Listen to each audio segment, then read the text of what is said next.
Thank you. صلوا على محمد وآل محمد.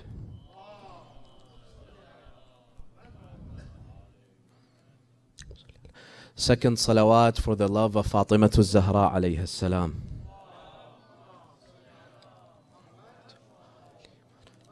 A third salawat for the love of Aba Abdullah al-Hussein.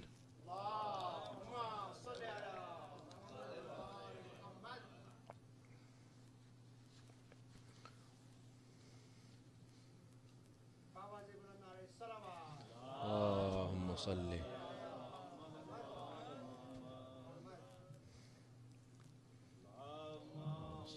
على محمد وآل محمد وعجل فرجهم.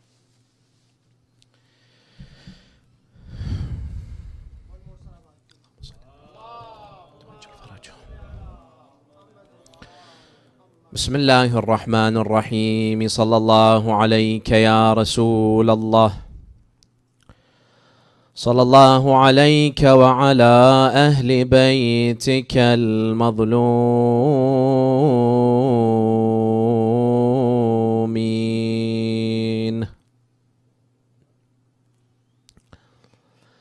صلى الله عليك يا مولاي يا أبا عبد الله الحسين.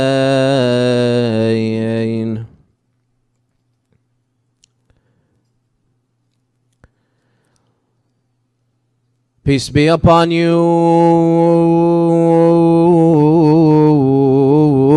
أو شهيد أو غريب.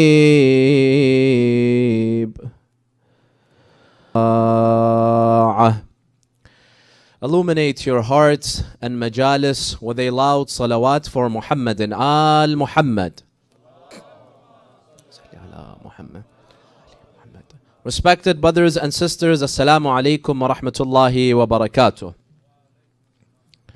In continuing our discussion that we began the first night of our majalis, we pose this very important question. Why was Imam Hussein alayhi salam the only Imam to rebel against the tyrant of his time? Every Imam lived under individuals that had claimed the Khilafah from Ahlul Bayt, that had usurped the Khilafah from Ahlul Bayt. But Imam al-Hussein was the only one out of the 11 Imams to declare a rebellion, an uprising, a revolution against the zalim of his time. In fact, he himself, Imam Hussein, we mentioned, for 10 years under the rule of Muawiyah, never lifted the sword. He followed the policy of taqiyya, similar to all the Imams. So what happened all of a sudden that the Imam decided to rebel against Yazid? We mentioned that there are 3 opinions between our scholars on why Imam Hussein was the exception, the only one that fought against the zalim of his time. We spoke about the first opinion, and that is that Yazid was exceptional. He was the worst of all the khulafa that the Imams lived under. And that's why Imam Hussein alayhi salam had an obligation to stand up and rise against his dhulm. And we mentioned that by analyzing the difference between Yazid and Muawiyah. And then we critique this first opinion by saying that when we look at history, we find that Yazid was nothing compared to Muawiyah. Muawiyah, we see the damage he caused to Islam was much more than Yazid, such that the damage continues until today, as I mentioned last night. So that was the first opinion and the critique that I mentioned regarding the first opinion. Tonight, I'll go over the second opinion on why Imam Hussein revolted against Yazid, versus all the other Imams never revolted against the zalimeen of their time. Opinion number 2 says this: that Imam al-Hussein alayhi salam never revolted against Yazid. This is a unique position, a unique opinion that maybe you have never been exposed to. This second opinion says that the wording is wrong. Imam Hussein never rebelled. He never revolted against Yazid. Then what happened? The second opinion says that Imam Hussein alayhi salam only fought against Yazid because he was forced to give bay'ah to Yazid. He only fought against Yazid because he was forced to give bay'ah.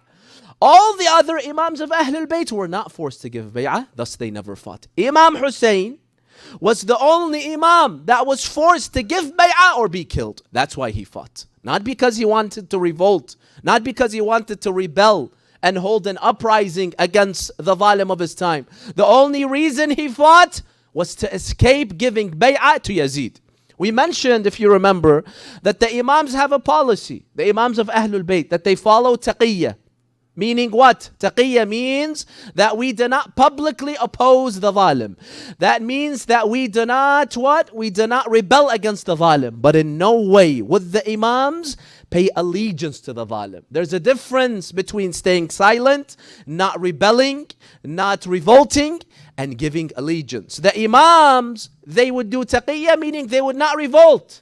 But that does not mean they would give their allegiance to the zalim of their time. Why? Because if you give your bay'ah to the zalim, that means you're giving them legitimacy. So Ahlul Bayt, their policy was to do taqiyya until they are required and asked to do bay'ah. Once they are required to do bay'ah, they would no longer do taqiyya. Why? Because we said taqiyya has limits.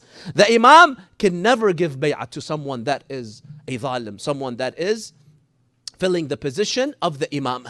So this is the difference, the key difference between Imam Hussein and all the other Imams. This is the key difference. Imam Hussein was forced to give bay'ah. All the other Imams were not forced. Now you may say, what about Amir al-Mu'mineen?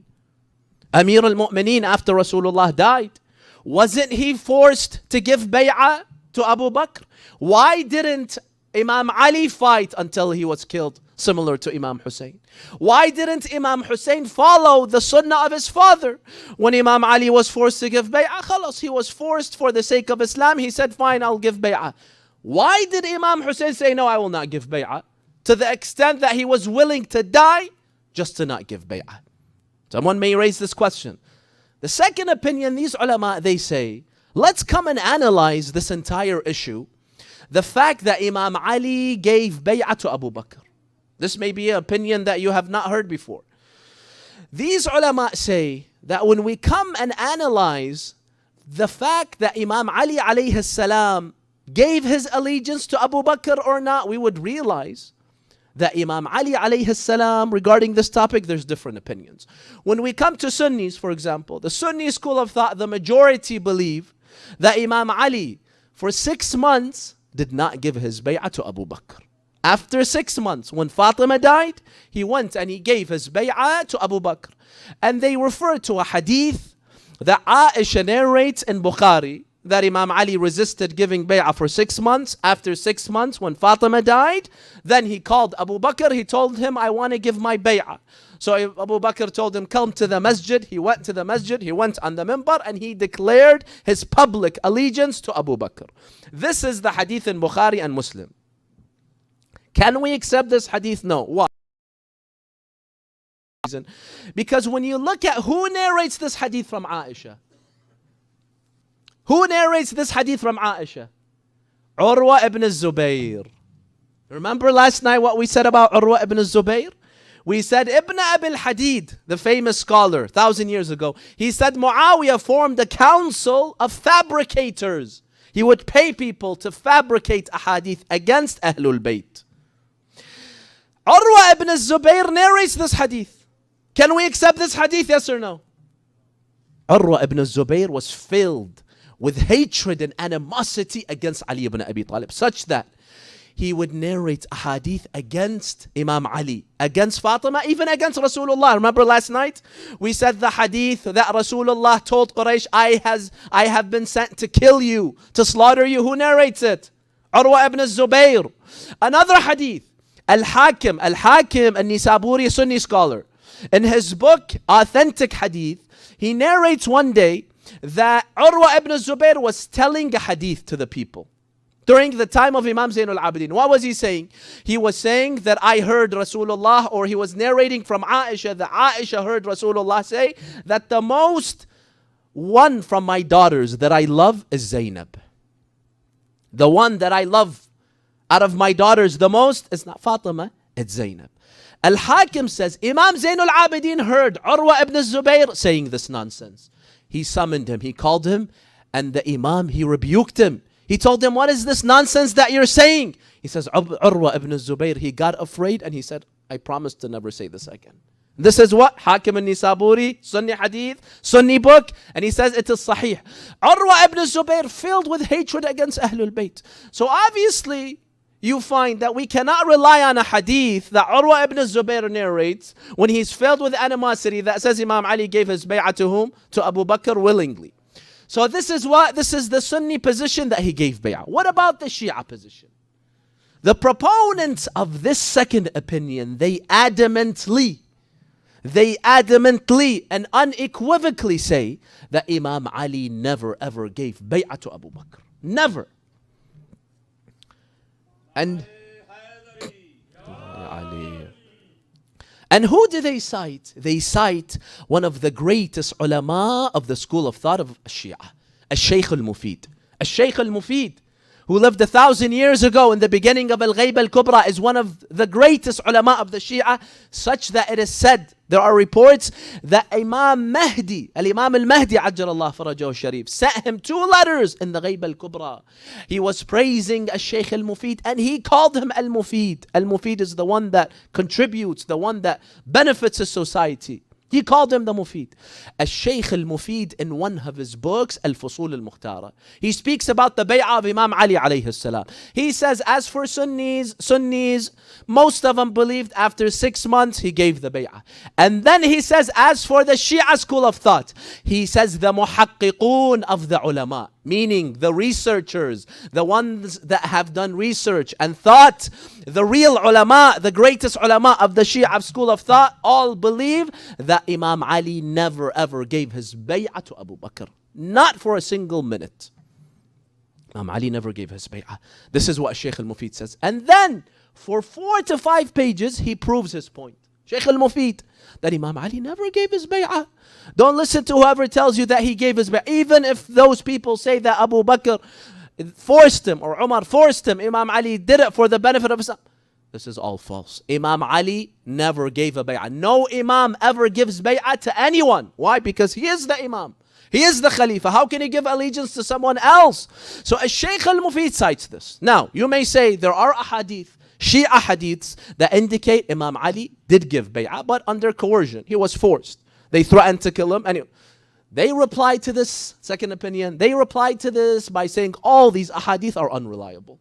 When you look at the chain of the narrators, they're all weak and unreliable. So we cannot accept any of these ahadith. And on the contrary, there are 2 hadiths where we understand from them Imam Ali never gave bay'ah to Abu Bakr. The first hadith is narrated in the book of Shaykh Al-Tusi Al-Amali. Shaykh Al-Tusi narrates it in Al-Amali. He narrates it from Al-Imam Al-Ridha. Al-Imam Al-Ridha says that after Rasulullah died, Umar and Abu Bakr, they came to the house of Imam Ali. And they told him, Ya Ali, the deal has been complete. Abu Bakr has been appointed as the Khalifa. You have to come to the masjid and give your bay'ah. Imam Ali told them, okay. He comes the next day to the masjid of Rasulullah. All the companions are there. He goes on the minbar. They're thinking he's going to give his bay'ah. He begins by praising Allah, Imam Rida says, and sends his blessings upon Rasulullah, and then he begins to speak about the virtues of Ahlul Bayt, and then he says these words. He says, oh people, know that Fulan and Fulan, Abu Bakr and Umar, came to my house and they asked me to give bay'ah to Abu Bakr. So listen carefully to me. Let me tell you that they want me to give bay'ah to someone who should be giving me bay'ah.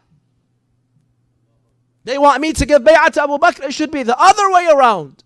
I am the wasi of Rasulullah. I am the brother of Rasulullah. I am this. He begins to mention all of his virtues. He says, I'm the wasi of Rasulullah sallallahu. How can I give bay'ah to someone when Rasulullah appointed me? He says this on the minbar, and then he tells them, so fear Allah and do not go against the words of Rasulullah. He says this and he leaves. He shocks them. And he leaves and he goes back to his house. So according to this hadith from Imam Rida, Amir al-Mu'mineen never gave his bay'ah to Abu Bakr. Never ever. This is one hadith. Hadith number 2 that they cite, second opinion, is found in the book of Al-Ihtijaj, Al-Tabarsi. In the book of Al-Ihtijaj, there's a hadith that states It seems that after this incident, Umar and Abu Bakr and some of their companions, they went to the house of Ali once again. They went to the house of Ali ibn Abi Talib for a second time. Who was in the house of Ali? Zubayr and some of the members of Bani Hashim. They went, and the hadith says Umar began to force them to give bay'ah to Abu Bakr. Force them physically. They gave bay'ah to Abu Bakr under coercion, and then it was the time for Imam Ali. Umar tells Imam Ali, give your bay'ah to Abu Bakr. Imam Ali alayhi salam tells him, Abu Bakr should give bay'ah to me. I am the rightful Khalifa of Rasulullah. I will never, the hadith says this, Wallahi, I will never give bay'ah to Abu Bakr. He swears by Allah, I will never give bay'ah to Abu Bakr. What does Abu Bakr reply? He says, Ya Ali, fine. You don't want to give your bay'ah? We will not force you. As long as you don't oppose us, we will not force you to give bay'ah. Umar says, no, we will force you to give bay'ah. Imam Ali now begins to speak about his fada'il. Now, all the companions are there. He begins to speak about hadith al-manzila, hadith al-dar, hadith al-thaqalain, hadith al-mubahala, hadith al-ghadir, all of the fada'il of Ali ibn Abi Talib that prove he is the Khalifa of Rasulullah. Umar sees now, he's going to start what? Attracting the Sahaba to him. So he sees that it's best they leave. Umar, he says, let's all leave. They leave the house of Ali without getting the bay'ah from Imam Ali. And then Umar tells Ali, Ya Ali, I know that you'll change your mind later. And he left the house of Ali ibn Abi Talib. So according to these ahadith, Imam Ali never gave bay'ah to Abu Bakr. Never ever. Yes, he stayed silent. Why? Because the Imams would follow a policy of taqiyya. But would they give bay'ah to someone else? No. Imam Ali never gave bay'ah. Imam Hassan never gave bay'ah to anyone. He was not requested to give bay'ah to anyone. And what happened with Muawiyah was a treaty. It was not bay'ah. It was not allegiance. That you rule after you die, then the hukum comes back, the governance comes back to us. So he never gave allegiance to anyone.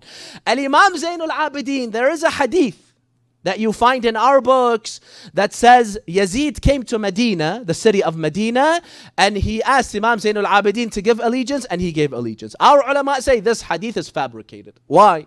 Because there is a historical inconsistency in it. What is it? Yazid never went to Medina after killing Imam Hussein.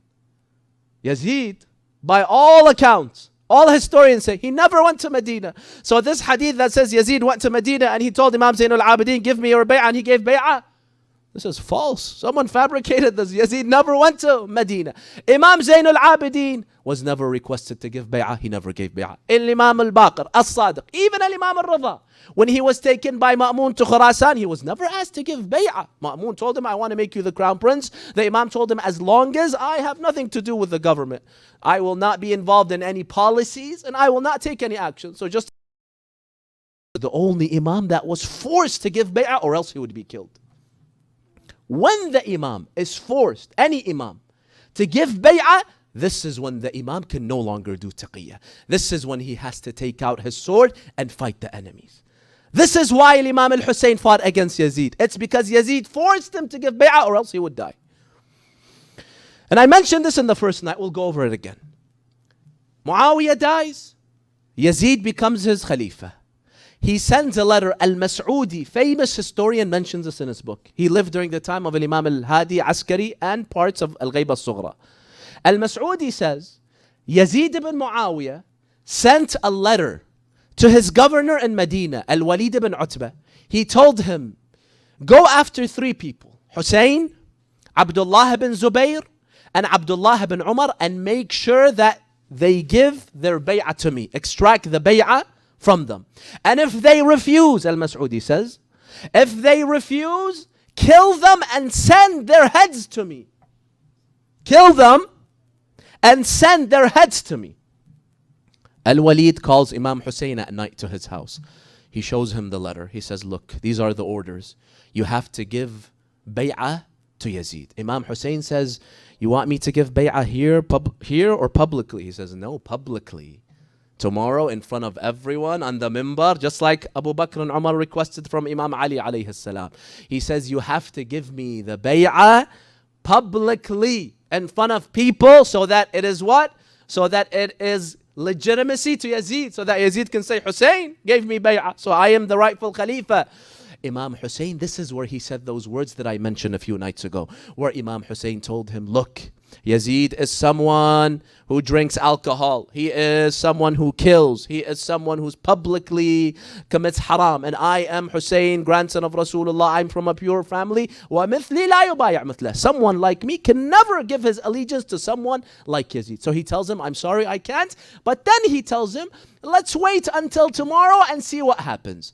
Imam Hussein now knows that Yazid will kill him unless he gives bay'ah. Can he give bay'ah? Never. No Imam can give bay'ah.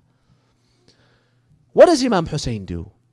Imam Hussein alayhi salam knows that he has to leave Medina. Because if he stays in Medina, he will be killed. Or give bay'ah, he can't give bay'ah. So what does he do? He decides to leave Medina in the middle of the night. The hadith says that he met with his brother. This is in Bihar al-Anwar. The hadith says he met with his brother Muhammad ibn al-Hanafiya. Muhammad ibn al-Hanafiya told him that, Ya Aba Abdullah, if you must leave, either go to Mecca or go to Yemen. Because Yemen, there's a lot of supporters of Imam Ali ibn Abi Talib alayhi salam. So Imam Hussein alayhi salam tells his brother, my dear brother, if there was no place left on earth, I would never give my bay'ah to Yazid. No way can an Imam chosen by Allah give his bay'ah to someone else. This is a red line for Ahlul Bayt alayhimus salam. So Imam Hussein, in the middle of the night, he leaves with his family. Where does he go? He goes to Mecca, the city of Mecca. He spends 3 months in Mecca. Yazid once again sends an order to the Emir of Mecca, and he sends assassins to go and kill Abu Abdullah al-Hussein in Mecca. This is mentioned also in Bihar al-Anwar. Bihar al-Anwar, Alam al-Majlisi narrates from Al-Imam al-Sadiq that Al-Imam al-Hussein spoke to his brother, once again, Muhammad ibn al-Hanafiya, and he told him that, my dear brother, I must leave the city of Mecca. Why? He says, because Yazid will kill me right by the Kaaba, and I don't want the sanctity of the Kaaba and Masjid al-Haram to be. Wherever I go, I will be killed. I don't want him to kill me in the Kaaba. Remember we said how Yazid attacked the Kaaba? Yazid would not care if someone is by the Kaaba. He would not care about the sanctity of Kaaba. And that's why Abdullah ibn Zubair, the second one that we said, Yazid forced the governor of Medina to get his bay'ah. You know where he was killed eventually? He was killed while he was hanging on to the Kaaba. This is where they killed him and slaughtered him. So Imam Hussein told his brother that I do not want the sanctity of Mecca to be violated. I don't want my blood to be shed in the city of Mecca. So thus I have to leave Mecca, my dear brother. Imam Hussein alayhi salam now has to leave to Mecca. Where does he go? It didn't matter anymore. You know why? Because no matter salam, where did he leave after Mecca? Where did he head to? Where? What's the classical opinion? Kufa, right? The classical opinion is that Imam Hussein alayhi salam left Mecca and he headed towards Kufa. Why? Because he had supporters waiting for him so that he would join them and he would start a revolution against Yazid. Correct? These ulama of the second opinion, they say this is wrong. This is one of the biggest mistakes that Shia have made. Many Shia thought that Imam Hussein was going to Kufa. Imam Hussein never had intention of going to Kufa. He said, I am going to Iraq, not Kufa. So where was he going? Imam Hussein alayhi salam was going to Karbala from day one. Why? Because Imam Hussein, listen to this point carefully, it's very delicate. Imam Hussein knew that he would be killed. He stays in Medina, he will be killed. He stays in Mecca, Yazid will hunt him down even if he goes to China.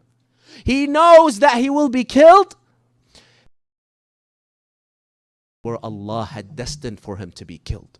It wasn't a matter of if. Some people say, why did Hussein go to Karbala and he allowed his enemies to kill him? His enemies would have killed him in Medina. Even in the Kaaba, they would have killed him. The Imam went to Karbala because he knew this is where Allah had destined for him to be killed. So it wasn't a matter of if, it was a matter of where. Where is Yazid going to kill me? Imam Hussein was never going to Kufa. Now you may say, but wait a minute. Imam Hussein, many times he said, I'm going to Kufa because I received 12,000 letters from the people of Kufa. He sent Muslim ibn Aqil to mobilize the troops so that he would revolt against Yazid and take him down and he becomes the Khalifa. Right? Wrong. This is incorrect. These ulama, they bring many proofs and evidences from the words of Imam Hussein to prove that Imam Hussein never even wanted to go to Kufa and revolt against Yazid. The only reason he left to Iraq was to escape the bay'ah, because in Medina, formed by at least 4 people. Formed by at least 4 people. By at least 4 people that the people of Al-Kufa are not to be trusted.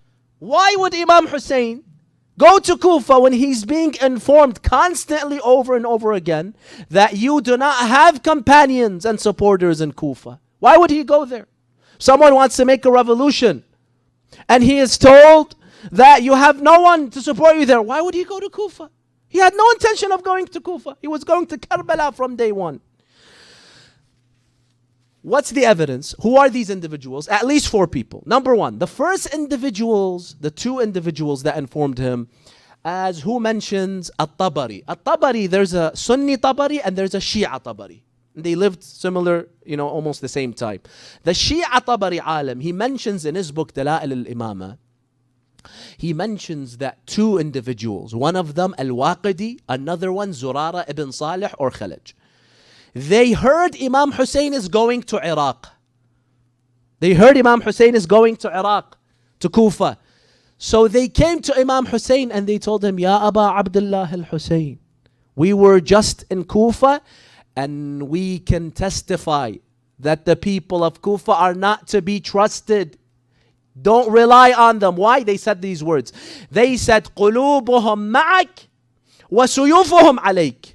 Their hearts are with you, but their swords are against you. Allahu Akbar. Their hearts are with you, meaning they love you. You are the grandson of Rasulullah. But when it comes serious, but when it comes to fight, their swords will be with Bani Umayyah because they get paid by Yazid. They get paid by Ibn Ziyad. So they told him, Aba Abdullah, do not go to where? Do not go to Al-Kufa. What did Imam al-Hussein alayhi salam tell them? He told them, I must go because that is where I have to die in Iraq. Even when he's told you cannot rely on them, he still wants to go? What type of revolution is this? These are the first 2 people. The third individual, we find the hadith in Ibn Tawus. Sayyid Ibn Tawus narrates that Bishr ibn Ghalib, one of the companions of Imam Hussein alayhi salam, he had just left Kufa and he saw Imam Hussein in one of the areas that is called Wadi al-Aqiq, that's Irq. And this is the miqat of the people of Iraq. People of Iraq, when they used to go to Hajj, that's where they would start their Hajj. They would wear their ihram. He met Bishr ibn Ghalib in Wadi al-Aqiq. He asked him about the people of Kufa. Bishr ibn Ghalib told him the same thing as those 2 individuals. He told him, Ya Aba Abdullah, the people of Kufa, their hearts are with you, but their swords are against you. They will not fight for you. They will betray you. This is the 3rd person. The 4th person who narrates this, Abi Mikhnaf. Abi Mikhnaf was the individual, a historian that wrote one of the most prominent books on Karbala. You see, when we recited all these maqatil and what happened on the day of Ashura and before that, one of the main sources that we get this information from is from a man by the name of Abi Mikhnaf. Abi Mikhnaf lived during the time of Imam al-Sadiq. He was a very, very well-recognized historian. He would just write books about history. He wrote an entire book about Imam Hussein and how he was killed and what happened. And our ulama consider him as trustworthy. His book that has been printed is reliable and he tells us the incidents that happened. Abi Mikhnaf, who's reliable, trusted, only 80 years after Karbala, he says in his book that Imam Hussein, on the way, he met Al-Farazdaq. Who was Al-Farazdaq? He was a famous poet. He has a very famous story with the Imam Zainul Abidin, how he praised him. He met Al-Farazdaq. Al-Farazdaq was coming back from Kufa. Imam Hussein was going towards Kufa. Al-Imam al-Hussein asked Farazdaq, tell me about Kufa. What do you think? Do I have supporters there? Will they fight for me? Al-Farazdaq told him, Aba Abdullah, do you want me to be honest with you? Or do you want me just to make you happy? He said, be honest with me. He said those same words. He says, their hearts are with you, but their swords are against you. Any sane individual, 4 people, they keep on telling him, don't go to Kufa. You have no supporters. Why would he go to Kufa? This person wants to revolt. Why go to Kufa? They're all telling you, you have no supporters there. To add to this, Abi Makhnaf narrates that Al-Imam Al-Hussein himself wrote a letter to the people of Kufa because he got so many letters from them. Come and we will fight. He told them, I have received your letters telling me to come and fight. If I come and you fight for me, then Allah will reward you and we will fight and die together or prevail together. But if, listen to what Imam Hussein says, but if you decide to betray me after I come, you decide to betray me and abandon me, then I will not be surprised, because you have done this before to my father Ali and to my brother Hassan and to my cousin Muslim ibn Aqil. And then he says this, the fool is the one that is deceived by you, that relies on you. Imam Hussein knows who the people of Kufa are. He's telling them, only a fool would trust you. So why would he go to Kufa and start a revolution there? So these ulama of the second opinion say this is nonsense that Imam Hussein was going to Kufa to start a revolution. That was not what he was doing, because Kufa had no supporters for Hussein. This is their first argument, their first proof. Proof number 2. They say that Imam Al-Hussein alayhi salam, if he was really going to Kufa to revolt against Yazid, during the way, this is also what narrated by Abi Makhnaf. During the way, he reached an area in Iraq called Zarud, before Kufa, before Karbala. In Zarud, he met 2 members of Bani Asad. They came to Imam Hussein and they brought him news from Kufa. What did they tell Imam Hussein? They told him, Aba Abdullah, your messenger, your cousin Muslim, has been killed in Kufa. And your entire revolution or your entire army has been crushed. Your movement has been crushed. There is no one for you in Kufa. So they tell him, please, we beg you, don't go to Kufa. There is no one left for you in Kufa. What does Imam Hussein tell them? Imam Hussein tells them, if Muslim has been killed, then this life is no longer worth living after. Is this someone who wants to go and join an army and fight Yazid? Or is this someone that is just going to his death? There is no intention to go to Kufa. Many scholars, many speakers, they go on the minbar, they say Imam Hussein was going to Kufa so that he joins the army, but Al-Hur prevented him. Even if Al-Hur had never prevented him. Let's say Al-Hur never denied Imam Hussein. Imam Hussein would have arrived to Kufa, he sees nobody, he would have been killed in Kufa. So what? What would have that added? That would have added nothing. Instead of dying in Karbala, he would have been killed where? In Kufa. So Imam Hussein alayhi salam knew there was nothing for him in Kufa. He was not trying to take down Yazid, because if he was trying to take down Yazid, okay, now they told you Muslim ibn Aqil is killed. The plan is all what? The plan has all been eliminated. Now go back, find another place. Why would he continue? Imagine, the day that I was coming here to Albany, I've been invited by you to come to the masjid. The day that I want to come, I get multiple calls and emails and messages that the masjid has been shut down and, some people are sick, others have traveled, there's no majlis, and I still come to Albany. Have I come for the majlis? No, there's no majlis. So how can we say that Imam Hussein revolted against Yazid and he was going to Kufa to join an army to fight against Yazid, when he was told Muslim died and he still continued? How do you interpret this? Why did he continue? Because he was going towards Shahada. You may say, why was he going towards Shahada? Because he was going to get killed no matter where. So he knew that Allah wanted him to get killed in Karbala. This is what? Proof number 2. Proof number 3, and this is even more powerful. Abi Makhnaf, the same alim, the same historian, he says when Imam Hussein arrived to Karbala and Al-Hur prevented him to go to Kufa, he gave a sermon to the people of Al-Hur, to the enemies.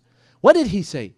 Imam Hussein said, "O people, if you hate me, if you do not like me, then let me go to a safe haven anywhere in the earth. and do not shed my blood. Let me go anywhere else if you don't like me. If someone wants to rebel and revolt against the zalim, does he talk to him in that way? Just let me go to somewhere that is safe? Or he would say, I will fight you no matter what because you guys are corrupt. This shows you Imam Hussein alayhi salam had no intention to fight. It was Yazid that wanted to kill him. So he told them that if you hate me, let me go anywhere in the world that is safe and don't shed my blood. Qais ibn al-Ash'ath, one of the enemies, he told him, Ya Aba Abdullah, but if you give your bay'ah to Ibn Ziyad, to Yazid, they will show you respect. You will not regret it. What does Imam Hussein say? He says these powerful لا أعطي بيدي إعطاء الذليل ولا أقر لكم إقرار العبيد. He said, Wallahi, I will never extend my hands in humiliation, meaning give the bay'ah. And I will never acknowledge Yazid as a slave. Imam Hussein makes this point very powerful, that I will never give bay'ah, even if it means that I will be killed.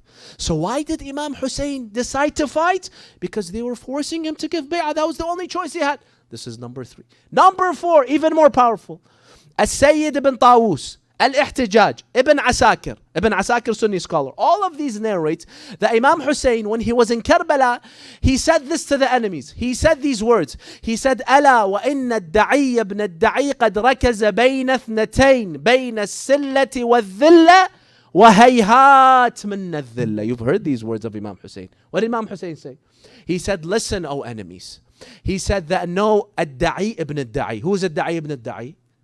Ubaydullah ibn Ziyad. He is the Ibn Zina, the son of Ibn Zina. Because Ubaydullah ibn Ziyad was Ibn Zina, and his father Ziyad, we spoke about him last night, the one who threatened Sa'sa'a ibn Sawhan and then he banished him to Bahrain. They were both Ibn Zina. So he said, and know that this filthy man Ibn Ziyad has only given me 2 options. Silla and dhilla. Silla means what? To either fight or dhilla. Dhilla is a humiliation. What did he mean by humiliation? Bay'ah. So he is saying, I only have 2 options. Either I give bay'ah, which is humiliation, or I fight. And then the Imam says, وَهَيْهَاتْ مِنَّ الذِّلَّةِ, and never will I accept humiliation. Imam Hussein is saying that giving bay'ah to Yazid is humiliation. Thus I can never give my bay'ah. Thus I have to fight. He did not fight because it's about corruption. It's about that Yazid is, for example, causing corruption and fasad in the Muslim nation. Or else Muawiyah caused more corruption. How come you never came out against Muawiyah? Muawiyah never forced Imam Hussein to give bay'ah.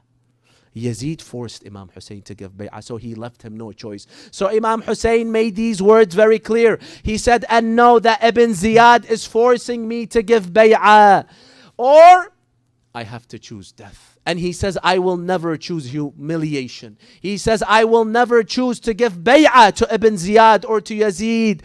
He said, because this is humiliation. So this shows you Imam Hussein alayhi salam, the only reason he fought was because he was forced to give bay'ah. This is number what? This is number 4.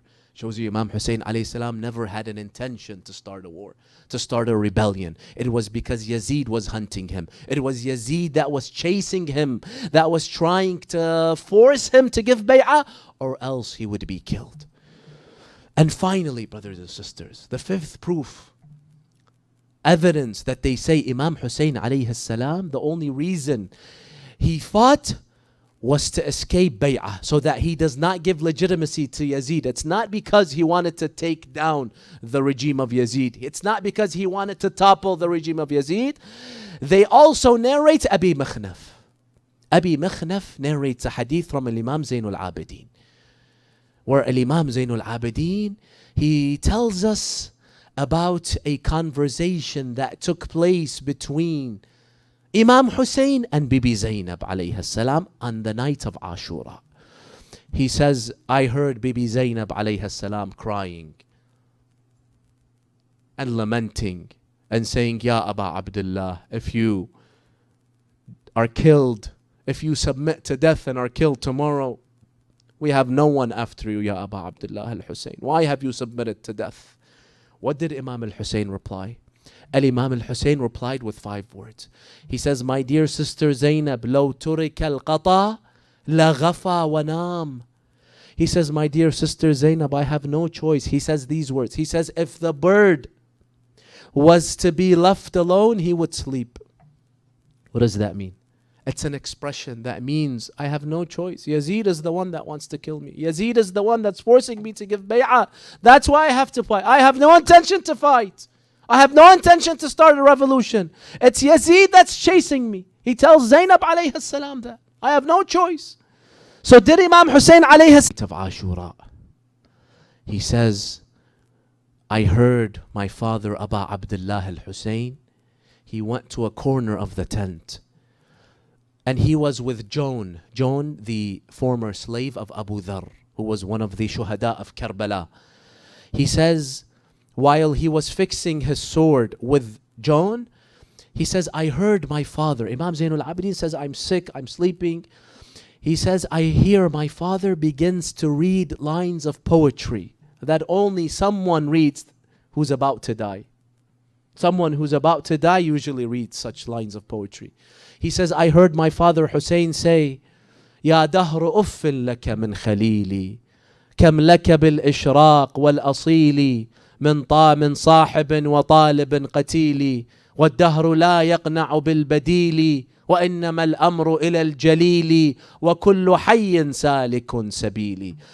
He says, woe unto this dunya that deceives, this dunya that follows you until it takes you down and it kills you. Woe unto this dunya that in the end we all have to die and go to Allah subhanahu wa ta'ala. And Imam Zainul Abidin says that when I heard these words, I knew that my father Hussein would be killed tomorrow. I knew that the bala would come down upon my father Aba Abdullah al-Hussein. He says, my father read this twice. He read this 3 times. Allahu Akbar. He says, I knew that Hussein would be killed. He says that I wanted to cry. He said, I wanted to cry. My heart broke at the fact that Imam Hussein is speaking about how he will die. But he says, I controlled myself. I did not want to show my father because he was already had to deal with so much anguish and so much pain. He says, I held myself. But he says, my dear Aunt Zainab, she could not hold herself. Zainab alayha salam, when she heard Aba Abdullah saying these words that my death has come so close, she went to Aba Abdullah al-Hussein alayhi salam and she began to lament and she began to cry out and she said, I wish that I would die, ya Aba Abdullah. I have heard these words from you. That means you're going to die and surrender to death, ya Aba Abdullah. It seems that Bibi Zainab alayha salam, up to that point, she still had some hope that maybe God would change his plan and Imam Hussein alayhi salam would not be killed. But when she heard Imam Hussein saying those words, this is when she was sure 100% that Aba Abdullah al-Hussein alayhi salam would be killed. And you know, Abi Mukhnaf, he mentions this happened the night of Ashura, but there are other sources that say this happened when Imam Hussein arrived to Karbala on the second day of Karbala. When Imam Hussein arrived to Karbala, he noticed that his horse is not going any further.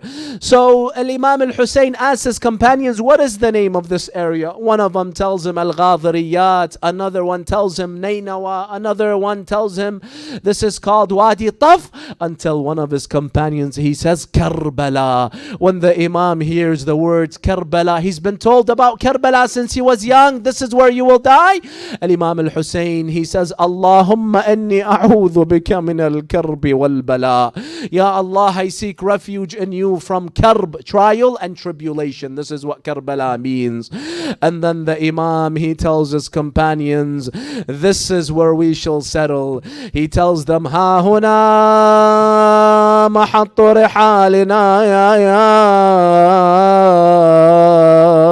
ya. He says, this is where we will settle and camp. Ha huna tuqtalu rijaluna. This is where we will all be killed. Ha huna tudbahu atfaluna. Even our children will be killed. Even my baby Abdullah Ali Asghar will be killed. Aywa Husayna. أيوة مظلومة. This is where our women will be taken as prisoners of war. La ilaha illallah. So the hadith, the other hadith says the Imam went in the tent, and this is where he began to read those lines of poetry. So when Bibi Zainab heard those lines of poetry, she told him, Ya Aba Abdullah, I wish I would die and never see you recite these lines of poetry, that you will be killed. And then she started saying, Wa Muhammadah, today it's as if my father died. Today it's as if my grandfather died. Today it's as if my mother Fatima died. My brother Hassan died for what I am hearing. Allahu Akbar. It's as if Bibi Zainab is telling Hussein that when my father and mother died, I still had you and Hassan. When Hassan died, I still had you to protect me. And now you're telling me that you will also be killed. Who will protect me after you? Because Zainab knew what will happen to her as soon as Hussein dies. As soon as Abbas dies, she will become a captive between the enemies. She will be beaten. She will be insulted. Aywa Husayna. And that's why it is said, Imam Hussein alayhi salam, in the final moments of his life, when he was laying in that ditch and he was bleeding to death, Bibi Zainab, she came down to take one last look at Aba Abdullah al-Hussein. She told him, my dear brother Hussein, please say one word. Let me know you're alive. Imam Hussein has lost so much blood and energy, he can't speak. She tells him, please, I beg you for the sake of Rasulullah, just speak to me. The Imam could not speak. She told him, I beg you for the sake of Ali, my father, to please speak to me. The Imam could not. And then Bibi Zainab said, I beg you for the sake of my mother Fatima, please say one word. Imam Hussein did not have any energy, but when he heard the name of Fatima being invoked, he lifted his head. He told her, my dear sister Zainab, you have broken my heart and you have added to my misery and pain. Please go back to the tent, my dear sister Zainab. Aywa Husayna, aywa mother. إليه راجعون وسيعلم الذين ظلموا آل محمد أي منقلب ينقلبون والعاقبة للمتقين. Brothers and sisters, let us raise our hands and supplicate to Allah subhanahu wa ta'ala, everyone together. Ya Allah, Ya Allah, Ya Allah, Ya Allah, Ya Allah, Ya Allah, Ya Allah, Ya Allah, Ya Allah, Ya Allah. اللهم اغفر للمؤمنين والمؤمنات الأحياء منهم والأموات. اللهم عجل لوليك الفرج. Ya Allah, we ask you to hasten the reappearance of our Mawla Sahib al-Asri wal-Zaman. We ask you to make us amongst his loyal companions and supporters. We ask you, Ya Allah, anyone that is attending our majlis and has a haja, for the sake of Aba Abdullah, the love of Aba Abdullah, to grant them their hajat. Anyone that is sick, grant them full shifa and recovery. Grant us the ziyarah of Aba Abdullah al-Hussein and the other members of Ahlul Bayt in this dunya, Ya Rabbal Alameen. Allow us, enable us, grant us the tawfiq that we can follow in the footsteps of Ahlul Bayt alayhim salam. Grant us in this dunya their ziyarah, and in the akhirah their shafa'ah. Let us recite this verse 5 times, brothers and sisters, for all the mu'mineen and mu'minat that are sick and have asked us to pray for them. Bismillahir Rahmanir Rahim. Amman yujibul muttarra idha da'ah wa yakshifu as-su'. Amman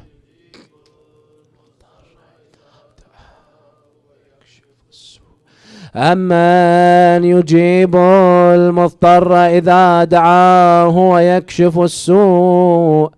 أمن يجيب